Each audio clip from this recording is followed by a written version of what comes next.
to The Writing Life, interviewing real writers about making a living from their words.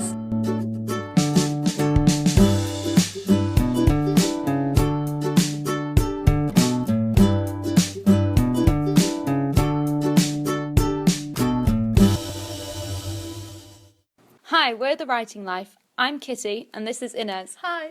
So we're here with Gary Flood, who describes himself in his blog as a freelance journalist and copywriter, as well as being a creative writer. And he's just coming to the end of the Creative MA at Lancaster University. So welcome, Gary, to The Writing Life.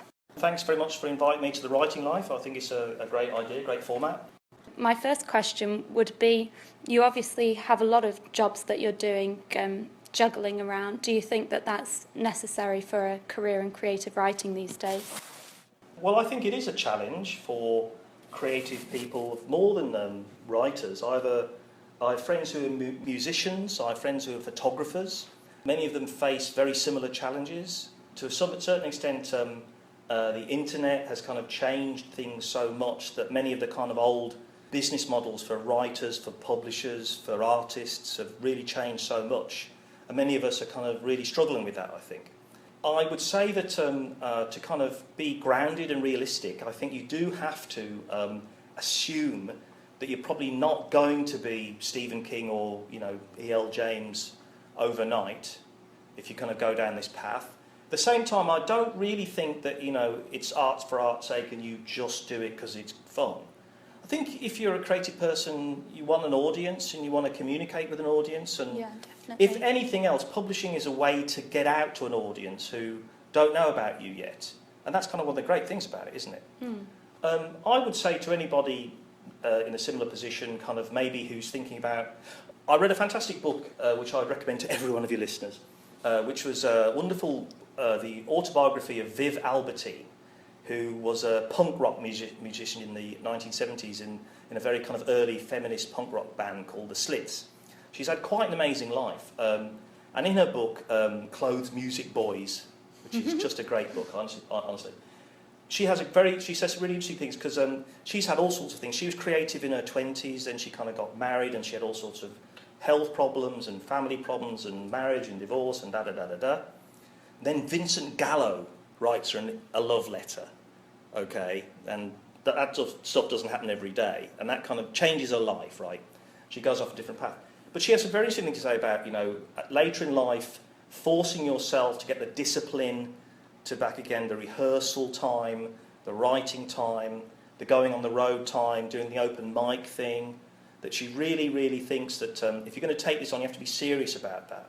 And I don't think now we can really assume that marketers and publishing companies are going to do that for us. We have to sort of do that, don't we? Mm-hmm. Yeah. So I don't know if I think the answer to your question really is that I would say that anyone trying to be creative in the 21st century has to have a portfolio of lots of different things. Some things just to pay the rent, some things for satisfaction, some things for fun. I think it's a bit of a complex mosaic. And it's not how Hemingway lived, but, Hemingway was Hemingway, and that was 50 years ago. So just going back to your point about creative writing coming at different stages in your life, what was it for you? Was it creative writing first, and then you found other jobs around it to support it? Or did creative writing come later for you? A very good question. I mean, I would have said at school, I would have thought that I wanted to kind of make a living as a writer. That's kind of what I wanted to be. But I kind of chickened out. And then I kind of decided journalism was kind of like almost the same thing, right? Oddly enough, and I said this in my application form to the university, I don't know if it helped me, in the 1980s, about 86, 87, I heard about this creative writing course you could do at Lancaster University, and I had this whole fantasy about it, which was I had this whole kind of fantasy about, I thought it must be just awesome to sit in a room with kind of ex-truck drivers, talking about plot. How fantastic that must be. But again, I kind of chickened out, and I thought, no, you've got to pay the rent, right, you've got to do the stuff and pay your taxes and all this kind of good stuff. So I kind of shied away from it, but, I just couldn't. Eventually, something had to happen, And I think at this kind of time in my life, this has been a fantastic experience for me. And I don't know if any of the listeners are doing the course or thinking about the course. It's been one of the best experiences I've ever had. It's really made me ask myself lots of questions. It's really made me, forced me to write. I think it's so easy to not do interesting things. I think it's so easy to kind of say, I've got to pay the rent. Sartre, in Existentialism is a Humanism, says something very interesting. He says, at the end of your life, you can't say, oh, if only I'd had more courage, I could have married that girl. If only I'd published that book, I'd have been a famous author. Or if only I'd been less shy, I could have been a great politician. He says, you can't say that. Yeah. He said, your life is what you actually did. You can't live it like that. You have to do stuff. And that is what you are. And I think ultimately you have to be brave enough to be an artist, a painter, a musician, a magician, whatever it is that you really think you want to try. So talking, for example, about courage, because I know so many writers find so many difficulties to call themselves writers or authors. When did you feel you started to calling yourself like an author? Or saying, I'm a writer? That's a very good one. I think there are probably famous, published, successful writers who may not even have writer in their passport. Maybe it's something that you can only really say when you've published something or written something you really think is art. I'm not sure I've got there yet. Hope to. Don't we all? So after having done this creative writing, Masters at Lancaster University, what is the next step for you, or what is going to be your next big project? I'm really going to try with the kind of social media thing. I have a friend locally who is a heavy metal magician. I keep saying magician and musician and mix them up. I think they are probably the same word in my head. And he is really trying to kind of... he's recorded a great album, you know, and his band is really good, and it's kind of, you know, it's kind of innovative and distinctive, and it's got a kind of great niche, but no one knows what he's doing. So the kind of record companies are saying to him, where are your 10,000 Twitter followers? Where's your YouTube channel? Where's your Facebook profile? Where's this? And I've really taken that. I think all of us writers need to do something similar. So I'm going to try and kind of do my kind of blog. And I don't think blog is a substitute for publishing. I'm not saying we don't need agents anymore. I'm not saying we can get rid of Penguin and Random House. I'm not saying that. But I think we have to kind of find a way for it to all coexist. And I see in many ways the blog would be a good, fun project. I think it's nice to kind of think that you're kind of reaching some sort of audience. And I'm going to play around with that a little bit. I think I'm going to try the kind of do the sort of short story, short pieces, online magazines, competitions. Kind of give that for a go for a while. I don't think I'm ready to kind of try the novel, long form thing just quite yet. But I'm not going to say never. I think maybe I've got some ideas. I've always got ideas. Maybe in a year, maybe 2 years. Yeah, fantastic. And because you're writing sort of short story fiction, and a lot of your writing, I think, would come under the slipstream genre, and so that's not your typical mainstream selling stuff. And so in a way, social media is going to be particularly important for you, do you think, in light of what you were saying about marketing becoming increasingly limited? Well, what ultimately is a publisher, right? Publisher, and they do a great job, like I've just said. What they do is they say, look, here's a category of books. Here's a category of publishing. If you go into Waterstones now, you know, it says at the top of the bookshelf, and you know where you are, right? True crime, you know, teenage urban fantasy or whatever, right? Fiction. Interesting, they don't even split that up, right? That's kind of long wall with just fiction on it, but okay, that's great. And what they do is people like boxes, they like genre, they like to know where they are, they kind of want to know their expectation can be fulfilled. That's all fine, that's all fantastic, that's great. And you can write for that, okay? I mean, and that's wonderful. I mean, if you've got a good idea, there's a commercial idea that you think will give pleasure to a lot of people, that's absolutely fantastic. But when I sit down, the strange chemicals in my brain, the thing that comes out is what comes out. And I can't really stop it, you know. And if I'm going to be writing, I have to be kind of true to the kind of things I want to kind of engage with, which isn't for everyone. So it's going to be niche. It's going to be maybe 5 readers. But you know, if there were 5 readers who absolutely adored what I did and it gave them something, then maybe that's okay. Because you say you write slipstream fiction, and I know Probably not so many people is familiarized with this. So can you? I believe we can thank the cyberpunk writer Bruce Sterling for this notion. I believe in the late 80s. But I read about it in Brian Aldiss wrote a wonderful book called The Billion Year Spree, which is a kind of fantastic history of science fiction, which really draws out how the connectivity between Gothic fiction and science fiction, and he sees it as very much a continuous stream, which I thought was very interesting. And he talks about a wonderful writer called Anna Kavan, who had an interesting life. She was a very bohemian person. So she was like a heroin addict in the 50s, which is a little bit unusual. Kind of thing. I think she was kind of from an aristocratic background. She's a very interesting kind of London literary character. So she writes a book called Ice, which is about the end of the world through an ice age, and it's kind of a metaphor for her addiction. Okay, but what Aldous says that she does is she kind of takes some of the kind of techniques of literary fiction and some of the techniques of science fiction. She puts them together in an interesting way. Another thing that's always really excited me is what one of the tutors on the course, Jen Ashworth, says is a mashup. So what if you put A and B and C together and let's see what happens? So I'm kind of intrigued by that idea.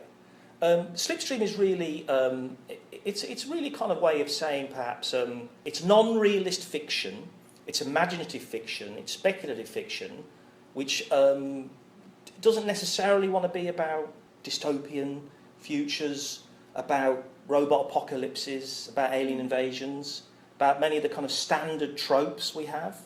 Maybe it's got another way of writing about this stuff. Maybe it's another way about engaging with a very complicated world. I must say, I don't think we need to read science fiction anymore because we now live in the science fiction dystopia. This is it. Forget about Hunger Games. This is it. This is what we've got to rebel against and escape from. So talking about coming at topics from a different angle, I know that you're particularly interested in exploring the other in your writing. And could you just talk to us a bit about your creative process? Do you pick what the other is and then form a story around it, or does the story come and then you choose who you want to represent it? That's a really interesting question. It's a compositional technique, certainly. One of my kind of heroes, writing-wise, is the very kind of avant-garde science fiction writer Peter Watts, who's a very interesting character. And there's a classic 1980s horror film that some people may know called The Thing. In The Thing, we have, they dig up an alien monster who's a shapeshifter. We're in the Antarctic and all sorts of terrible things happen. But the monster never has a voice. The monster never has an identity. The monster is the monster. Okay, the monster is literally the other. The monster is a void. But Peter Watts writes a short story called The Things from the monster's point of view. And he manages to create an ethics and a psychology and a motivation so that the events of the film make sense from the monster's point of view. And the monster has a kind of bizarre alien ethics of its own, and it sees us as the monsters. And I thought that was just absolutely wonderful, transformative moment for me. Yeah. And I've kind of played around with that idea, and I've tried. Sometimes I kind of go to a text, like I have an idea for Camus' The Outsider. So when you read The Outsider when you're 16, you think it's about freedom, right, and about being yourself. And no one understands poor Meursault, and he's a kind of individual. You might read it when you're 30, and you think, this is just about being mad. This is about a very particular kind of strange consciousness. And then you might read it a little bit later, and then you might think, it's in Algeria, he kills an Arab. There is not a named Arab character in the whole book. And Camus was no racist by his own right. He was for liberation, right? Yeah. But he has one phrase where he talks about the Arabs standing on the beach like blocks of marble. They are unknowable. So, and he has his terrible pimp friend who has an Arab girlfriend. They have terrible, terrible lines of dialogue where the pimp talks about the awful things he's going to do to this girl. It's in the book, right? And he says, he's going to have sex with her, and when he comes, he's going to spit in her eye. And that's a vile, terrible, destructive, thing-making thing to say. And that's what I'm thinking, right, okay, why don't we write her story? What's her story? She's the brother of the guy who gets killed, who Meursault kills. What's her story? What's her voice? What's her view on these events? Now, I don't think I've got the literary talent to do this story, really, and it would take a gigantic amount of research. I think it'd be an amazing, probably a very interesting book to write now, like it or not. So sometimes I do kind of take, so like I have a story where I kind of do the afterword to Lord of the Flies. Lord of the Flies is kind of a grim book, right? And, it's kind of, it's all about darkness in man, Yeah. But then, the boys get rescued at the end, so it's all okay, isn't it? And the guy from the submarine says, been playing Cowboys and Indians? And it's all kind of, normal life has been restored somehow. But you know what? It hasn't been, because Golding tells us in the book that it's set during a nuclear war. The boys have escaped on the plane. There's been some kind of terrible, terrible conflagration out there. What world do Jack and Ralph go back to? What happens to them next? How do they live after the events on the island, after Piggy's death? What do they do? Yeah. Okay? So I think it's kind of... I am also aware that it's a little bit of a parlour trick, because you could do this to every book, couldn't you, really? I mean, you could always find a way to crack a text and have another kind of way of doing it. You don't want to kind of make it a joke. It's kind of a redundant technique. But I do think occasionally it's interesting to kind of take... So I have a thing where I kind of talk about Freud, and Freud's case histories are wonderful bits of literature. They're narratives. They're stories, right? The patient comes to Freud, and Little Hans tells us certain things that happened to him, and Freud writes a unifying narrative where it all makes sense. Well, Little Hans might not agree with that. And there are other ways that you could have told the story, and there are other ways of ordering the elements in the story that make it a different story. I think that's quite an interesting idea. So, but I also kind of think one of my critics has wondered if my other is the female. That I have, perhaps I'm not very good at articulating things from a female point of view, and I regard this as a limitation in my writing, and it is something I'm worried about. And so there's a kind of other there that I think I'm conscious of. But I can only, again, write what I feel and what sort of comes into my head, and perhaps I'm, too trapped in male consciousness to do it otherwise. I'm sure not. So it's obvious you have a huge amount of creative ideas going on, future projects possibly. But how do you manage to balance that with the other jobs you're doing to sustain your living? Do you have a set routine that you stick to, or is it more flexible than that? It's a bit of a... let myself off the hook here a little bit, which is that I have a very... I kind of have my revenue-generating work, and I'm I'm a co-parent. I have a child. I do my best on that kind of front as well. I watch all my intense TV. There are only so... I think you wake up with a certain amount of energy for the day, and I think it's you have to kind of use the energy as you can during the day. Yeah, definitely. I tend to... I'm a bit of a first drafter. I tend to find an idea kind of generates very quickly. I'm quite good at kind of playing with that and kind of getting something out. I think one of my challenges as a writer, which I've also found very useful on the course, is I think writing is also rewriting. I think it's about revision. I think it's about going back. And that's probably why I've kind of stuck to the shorter form so far. So I think that's easy to do. Planning a whole novel, I've been filled with admiration for the novelists on the course. I mean, architecting, designing such big sweeps of stuff, that seems so hard. Yeah. Right? Like, wow. But, gosh. So I'm kind of comfortable with it. I think you have to... I think when... The only thing I could realistically say is when it grips me, it grips me, and I have to write. Yeah. And it doesn't matter what hour of the day, what I should be doing instead. I tend to have to get it out. And that's true love. True love of the art. It's an addiction, if anything. And I think that's one of the things I'll genuinely thank the University of Lancaster for. Who, I sometimes joke that it's been the most expensive book group in the world. But okay. But I genuinely thank the course and the experience, because it has given me a discipline. Having to have something to show the group has been a great incentive. Yeah. Really made me work. Yeah. And I think that's really why I would encourage people. Yes, you can do the kind of local authority writing group, and that's great, but that's not really very rigorous. something like a kind of university structured course where you have to produce, you have to critique, you have to show up, you've got to produce something, I think that's a great driver for productivity. So after this MA, are you thinking about a new project apart from the other? Well, I have a number of ideas. I have a writing buddy who says that we should write intense TV. And I'm kind of appealed by that. I had no specific training on the course about TV writing. That might have to be some other kind of training I'd have to go through. That's kind of appealing.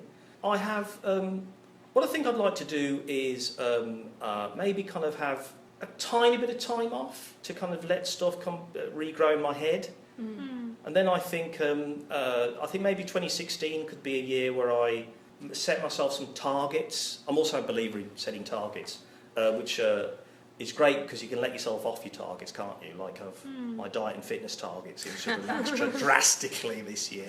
Never mind. But I think I'm going to set myself targets. I'll say, maybe 5 competitions, maybe finish 10 stories, maybe. And 2017 could be a novel. Who knows, wow. right? But it's setting targets. Everyone has to set targets. I think otherwise, if you what I've found through the internet stuff I've done is, very sadly, if you build it, they will not come. You have to go out into the world and do stuff. Yeah. You've got to. You can't just. The beautiful lover is not going to knock on. I know one person in all of my life where that's happened to, where they literally had someone knock on the door who became their beautiful lover.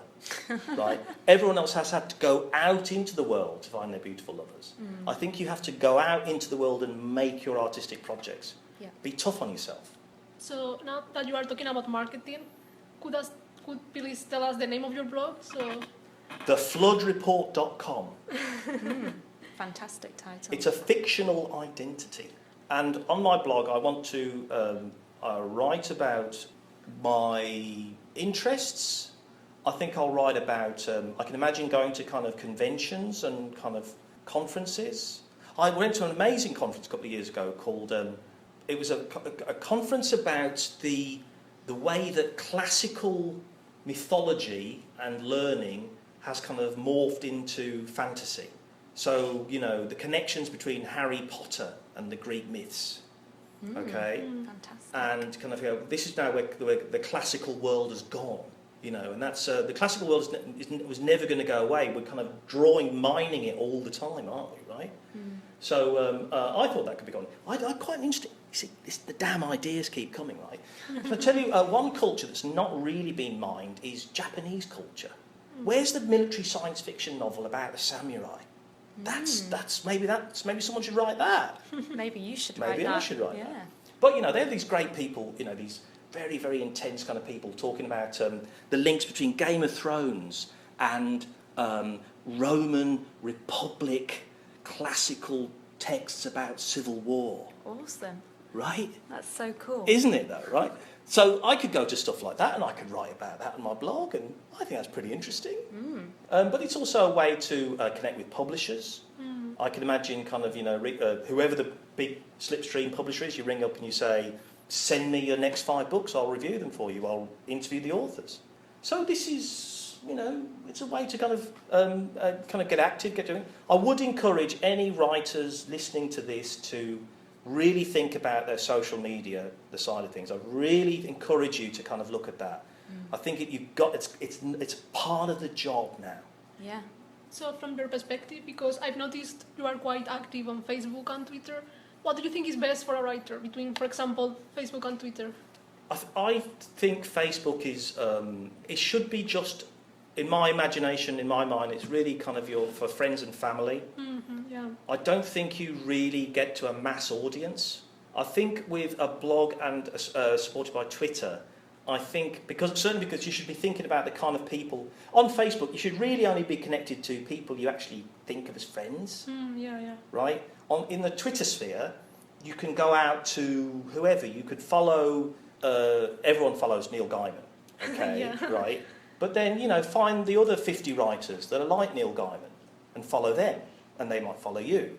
and they'll follow somebody else, and they'll get Create somebody a else. network. Create a network, and you keep that network alive, don't you?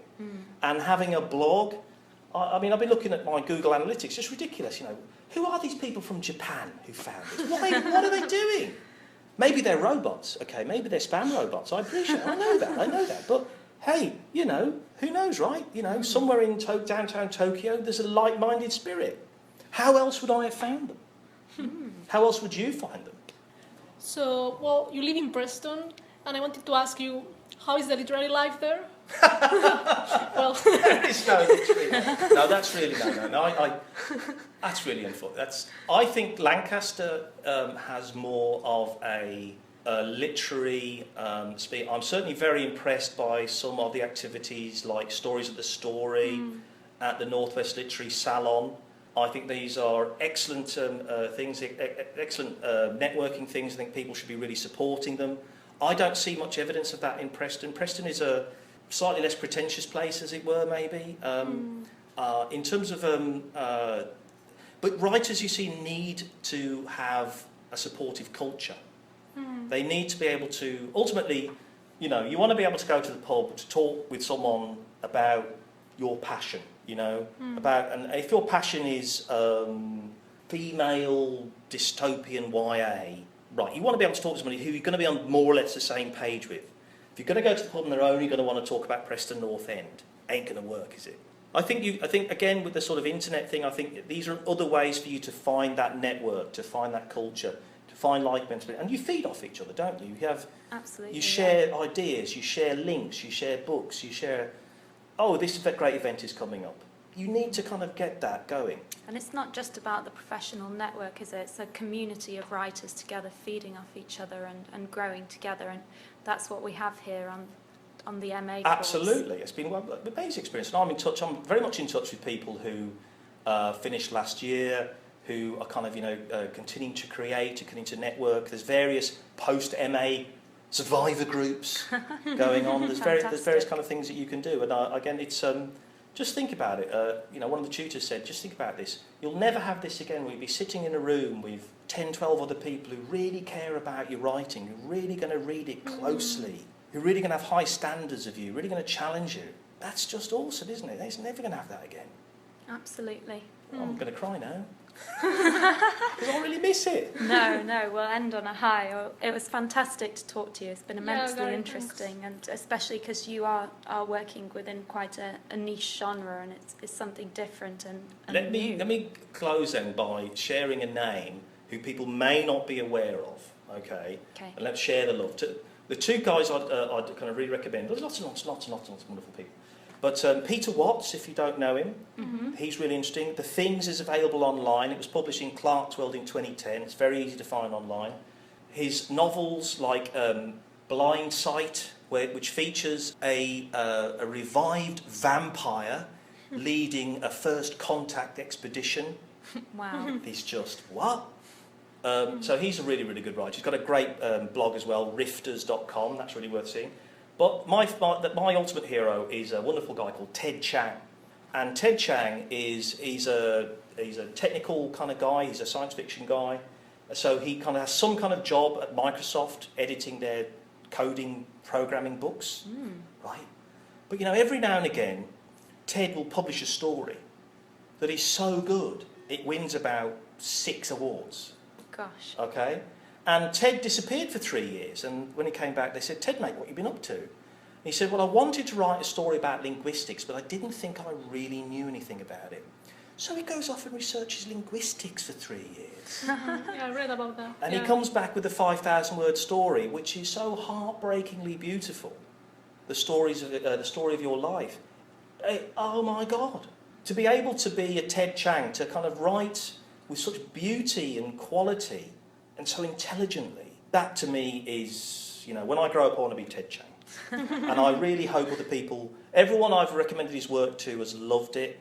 Some of it is kind of very deep SF. Some of it is, he wrote a wonderful story, one I've probably apart from the story of your life, which is about linguistic contact with radical aliens whose written language is different from their spoken language, but it's also the story of a marriage, a divorce, a death of a child, and he puts it all together in the most beautiful way.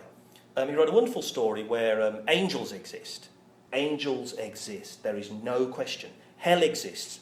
No question about it. We know this for a fact. And every now and again, an angel appears and says something like, behold the glory of the Lord. Right? Okay? Slight problem with this is when the angel appears, some miracles happen, but lots of people die as well. Gosh. Right? So Ted dreams this up and he writes a little story about it. That's fucking writing. And on that note, it's been a pleasure to talk to you, Gary. And now, Gary, please read your last fiction. Hard jobs that need to be done. Wednesday was the day they killed all the uncles. This is how they killed the 106th. The 3 boys chopped him down to his knees with their longest kitchen knives.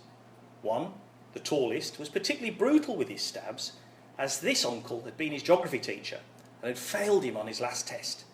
So, when this uncle toppled over, he stamped on his head until purple covered the ground round his mouth. The boys found that very funny. What sort of uncles were the uncles? All sorts, of course. They were fey ones, preposterous ones, unreliable ones, taunting ones, lechy ones, taciturn ones, manic ones, sweet ones. The afternoon went on. It got very hot and the boys started to take longer and longer breaks in the shade while the uncles had to sit and wait. The flies started to get very bad about 4 o'clock, everyone said later. This is how they killed the 200th uncle at about sunset. The boys were tired by now, so they used the old plastic bag over the head technique. This uncle, who had been the town's finest model maker, but had been also secretly sleeping with his neighbour's fat wife for a year, died much quicker than they thought he should. So they stabbed him in the chest 6 times just in case. Other uncles that they killed that day included the uncle who loved cowboy films, the uncle who deserved better, the uncle you didn't really like to leave alone with the children for too long, the uncle who knew the very best recipe for pesto, the uncle who'd been to the top of K2, the uncle who smelt of patchouli oil and who loved 1970s heavy metal. They all went, all of them. This is how the last uncle of that day's shift went. They wanted to see if they could kill someone with a spade, but not the handle end, not the bladed edge. So they made him lie down on his back and 2 of them laid the tool on his throat. Then they stood on the wood, bracing each other and smiling, rocking back and forth until he passed. They both fell off a couple of times to a lot of giggles, but they got it done. This uncle had been a very poor businessman who had cheated his partner, but he had a dazzling smile and was loved by all his clients. He went, as well as uncles that tended to linger on ads for expensive shoes in magazines, uncles that were fantastic at oral sex, uncles that should never have studied what they did at university, uncles that had been bullies to their cousins but later fell in love with the prettiest, uncles that had cancer but didn't know it yet. They all went too. When they'd finished with the uncles, the boys had a meeting as to who should be next on the list. Their options were the grandnephews, the second sons, the single parents, the last surviving members of once huge extended families, the musically talented ones. Instead, they decided that the next day, the Thursday, would be youngest son day, which was somewhat controversial. But the job had to be finished, everyone knew that. So perished 10,000 of the hated enemy. Thank you very much. Thank you.